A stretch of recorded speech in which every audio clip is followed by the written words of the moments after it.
Hi friends, welcome to honey stories. నేను మీ లక్ష్మి.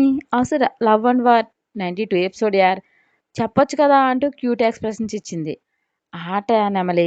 వాళ్ళే ఆడతారా? మనం ఆడమా ఏంటి? బయట కాపు కాసే ఉంటారు. ఇరిగిద్దాం అని మొహం 1000 వాళ్ళలా వెలిగిస్తూ అడిగింది చైత్ర. మన వాళ్ళు మొత్తం ఫోకస్ చేశారు. మన లక్ బట్టి ఉంటుంది. ఇగోకపోతే వస్తాడు, తెలివిగా ఆలోచిస్తే రాడు. మేబీ రావచ్చు అనుకుంటున్నాను అన్నాడు దేవ్. ఈ బొమ్మ బొరుసే ఆట ఏంటి శివ, రావచ్చు లేకపోవచ్చు అని మొహం చిట్లించి నన్ను బయటకు తీసుకొస్తే నా మీద ప్రేమతో అనుకుని తెగ సంబరపోయాను. చేపని పట్టడానికి వల అంటూ నీరసంగా అందామే. దేవి కార్యం సకార్యం రెండూ కలిసి వస్తాయని ప్లాన్ చేశానే. వర్కౌట్ అయితే మన చికాకులన్నీ ఈ నైట్లతో మొత్తం ఫుల్ స్టాప్ పెట్టొచ్చు. వాడెవరో తెలుస్తుంది శివ అని ఆశగా అడిగింది చైత్ర. చూద్దాం అని కార్ రివర్స్ తిప్పి సర్రును ముందుకు దూకించాడు. మేఘ పార్ట్నర్ దేవ్ ఊహించినట్లే లొకేషన్కి బయలుదేరలేదు. చాలా పట్టుదలగా ఉన్నాడు. దేవ్కి చెక్ పెట్టాలని. చిన్న అవకాశం దొరకకపోతుందా అని బయలుదేరాడు. తన మనుషులు ఎంతకి కాల్ చేయకపోవడంతో తనే చేశాడు ఫేక్ నెంబర్తో. దేవ్ మనుషులు అండర్లో ఉండడంతో గార్డ్ లిఫ్ట్ చేశాడు. హలో అనకపోవడంతో కార్ డ్రైవ్ చేస్తూనే తను సైలెంట్గా ఉన్నాడు. ఆ పర్సన్ గార్డ్ కూడా సైలెంట్గా చెవి దగ్గరే పెట్టుకున్నాడు. తను అరేంజ్ చేసిన మనుషులు దొరికేశారని గ్రహించి కాల్ కట్ చేశాడు. వెంటనే దేవ్కి కాల్ చేశాడు గార్డ్. లిఫ్ట్ చేసి చెప్పు అన్నాడు. సార్ అంటూ జరిగింది చెప్పి నంబర్ పంపిస్తాను చూడండి అన్నాడు గార్డ్. ఓకే పంపించు, అది ఫేక్ నెంబర్ అయి ఉంటుంది అని చెప్పి కాల్ కట్ చేసి పద నెమలి, టైం వేస్ట్ ఇక్కడ ఉన్న వాళ్ళం, ఇక్కడున్న వెళ్ళిపోదాం, వాడు ఇంక రాడు అన్నాడు దేవ్. ఉస్సోరం అంటూ క్రిమినల్స్ ఇలా తెలివి మీరితే మనం ఎలా బ్రతకాలి అంట. హో, నా కాస్ట్యూమ్కి విముక్త ఇప్పట్లో లేదనుకుంటా అని వాపోయిన చైత్ర. తెలివి వాడు అబ్బసొత్తేమీ కాదు, ఎక్కడో ఒక చోట తప్పడాడు ఖచ్చితంగా వేస్తాడు. ఈరోజు కాకపోతే రేపు అని కోపంగా పళ్ళు కొరికాడు దేవ్.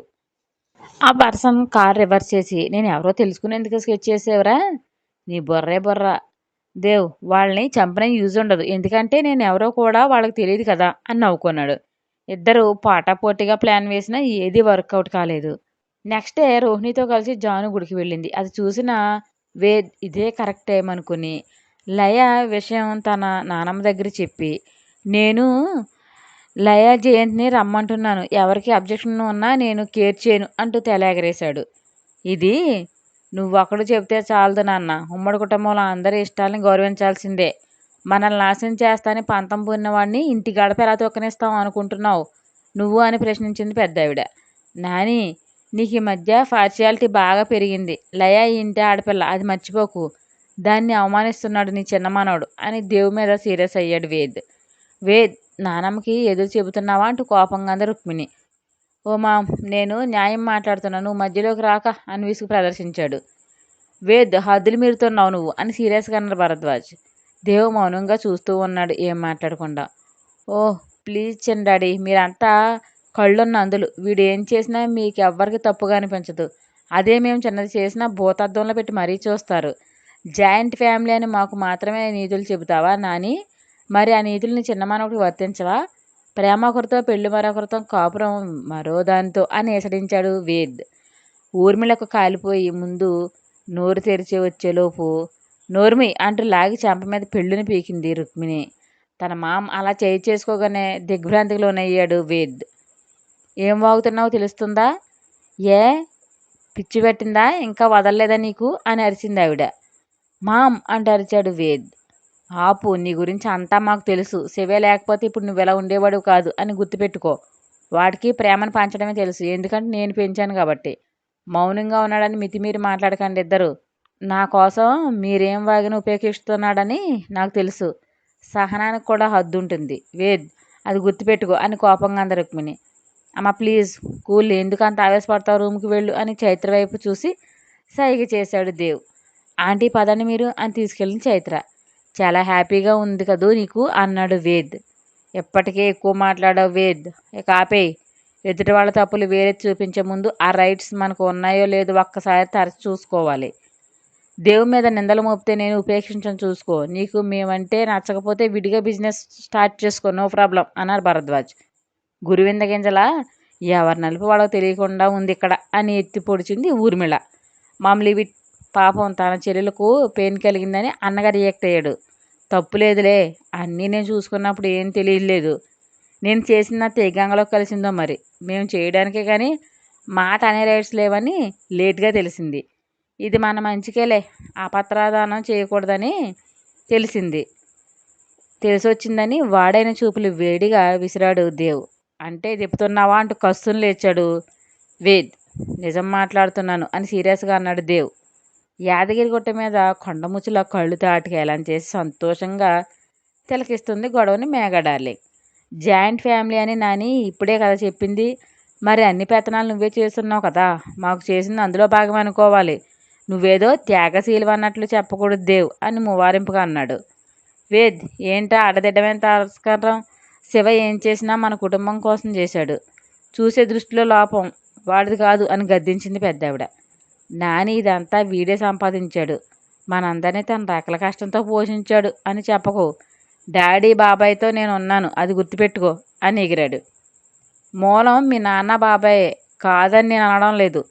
చేతికి అందిన మొక్కని వృద్ధి చేసుకొచ్చి 10 ఫలాన్ని ఇచ్చేలా చేయడం గొప్ప. ఘట్టంలేని ఫ్యామిలీ ఈరోజు సంఘంలో ఇంత ఉన్నతంగా నిలబడిందంటే మీ ఇద్దరి కృషి కూడా ఉంది. అలానే ఒకరిని ఒకరు ఎంచుకుంటామా చెప్పు? నీకు ఆవేశం ఎక్కువ, మీ పెద్దనాన్నల. అన్నిట్లో ఆవేశం పనికిరాదు. తొందరపాట్ల నిర్ణయాలతో జీవితాన్ని కోల్పోతాం, అది గుర్తుపెట్టుకో వేద్. మంచి చేస్తే ఎవరినైనా అభినందించాల్సిందే, అలాగ నిందలు వేస్తే ఖండించాలి. నువ్వు శివ మీద వేసేవి నిందలు. ఇంత చదువు విజ్ఞత ఉండి నిజానికి మిథ్యకు తేడా తెలియడం లేదా, లేక తెలుసుకోవాలనే ప్రయత్నం చేయడం లేదారా అని గద్దించి అపోహలతో అందరి మనసులో తక్కువ కాకు, వెళ్ళు అంది బామ్మ. కోపంగా తన రూమ్కి వెళ్ళాడు వేద్. వాడి మాటలు మనసుకు తీసుకోకు శివ, ఏదో దుష్టగ్రహం పట్టిందో తర్వాత వదిలించండి, మనశ్శాంతి లేకుండా చేస్తుంది అని కోపంగా మేఘవైపు చూసింది బామ్మ. దేవ్ ఎవరు ఎలా పోతే మనకెందుకు, నువ్వు కలగజేసుకోకు. మాటల నిందలు మనం పడాలి, వాళ్ళు మాత్రం జలసాలు చేసి అడ్డమైన వాళ్ళని తగిలించుకుని మన మీద యుద్ధాలు చేస్తారు. ఉమ్మడి కుటుంబంలో ఉండడం వల్ల మనకే నష్టం, అది మీ నాన్నకి తెలుసు. అయినా స్వార్థం, తన పెద్ద కొడుకు ఎక్కడ అన్యాయం అయిపోతాడో అని. నా భర్తకి అలాంటి ఆలోచన ఉంటే విషయం మరోలా ఉండును. ఈ రోజులో ఎవరి బ్రతుకు వాళ్ళవే అత్తయ్య. చూశారు కదా, మీ మనవరాలు మనవడు నా బిడ్డని ఒక సెల్ఫిష్ని చేసి చూస్తున్నారు. అక్క గురించి ఆలోచిస్తుంటేనే మేము వెదలం అవుతున్నాం. మీరు ఏం చెప్పుకుంటారో చెప్పుకోండి, ఇక నుంచి దేవు వాళ్ళ విషయంలో కలుగు చేసుకోడు, నేను చేసుకొనివ్వను. మీకు కూడా ఇదే చెప్పడం రాజా అంది కోపంగా ఊర్మిళ. ఆవిడ బాధలో న్యాయం ఉండడంతో భరద్వాజ్ కూడా ఇంకేం రెట్టించలేదు. జాను పెళ్లి వరకు ఓపిక పట్టండి, నచ్చకపోతే ఎవరి దారి వాళ్ళు చూసుకుందరు కానీ, కలిసి ఉండి రోజు కొట్టుకునే కంటే విడిపోయి ఎవరి బతుకులు వాళ్ళు బతకడమే మంచిది. నా గురించి ఆలోచించకండి అని బాధపడుతూ రూమ్కి వెళ్ళింది పెద్దావిడ. పక్క వాళ్ళ కొప్ప అంటించి చలి కాచుకుంటూ ఆనందించే టైపు మెంటాలిటీ ఉన్న మేఘ ఆ దృశ్యం ఆమె కళ్ళకు మహారసవత్తరంగా కనిపించి విషపు నవ్వు నవ్వుతూ, నీ ఇల్లు త్వరలోనే 2 ముక్కలు కాబోతుంది పిచ్చి వేద్గాడు, తింగర్ల ఇవాళ ఎథిక్స్ తొక్క అంటూ తెగ ఎగిరావు కదా, ఇప్పుడు ఎగురు.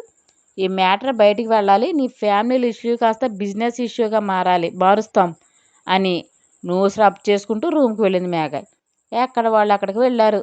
అంతా మౌనంగా చూసిన చైత్ర ఇరిటేట్ అవుతూ ఆ క్షణంలో మేఘను చంపేయాలని కోపం వస్తున్నా తన అవతారం తనకు హడ్డుగా మారడంతో అసహనంగా అక్కడే తిరుగుతూ ఏం చేయాలి అని ఆలోచిస్తుంది. గుడి నుండి వచ్చిన జాను అటు ఇటు తిరుగుతున్న చైత్రని చూసి దగ్గరకు వచ్చి, ఏంటి బావ ఇంట్లో వాకింగ్ చేస్తున్నావా అని నవ్వింది. జాను వెయిట్ అని, ఎందుకంత సీరియస్గా ఉన్నావు అంటూ తనతో తెచ్చిన బొట్టు చైత్రకి పెట్టింది రోషిని. ఎప్పటిదాకా వేద్ సార్ డ్రామా చేశారు డాక్టర్ అంది ఆమె. ఏం జరిగింది అని సీరియస్గా అడిగింది జాను. జరిగిందంతా చెప్పి వెళ్ళి ఆంటీని ఓదార్చు, తను చాలా బాధపడుతుంది. మీ చిన్నడాడి ఇంట్లో లేరా అని అడిగింది చైత్ర. సండే కదా పార్క్కి వెళ్తారు, మర్చిపోయావా అని. నేను అమ్మ దగ్గరికి వెళ్తా అంటూ వెళ్ళింది జాను. వేద్ ఎందుకంత ఫులిష్గా బిహేవ్ చేస్తున్నాడు అని అసహనంగా అంది రోషిని.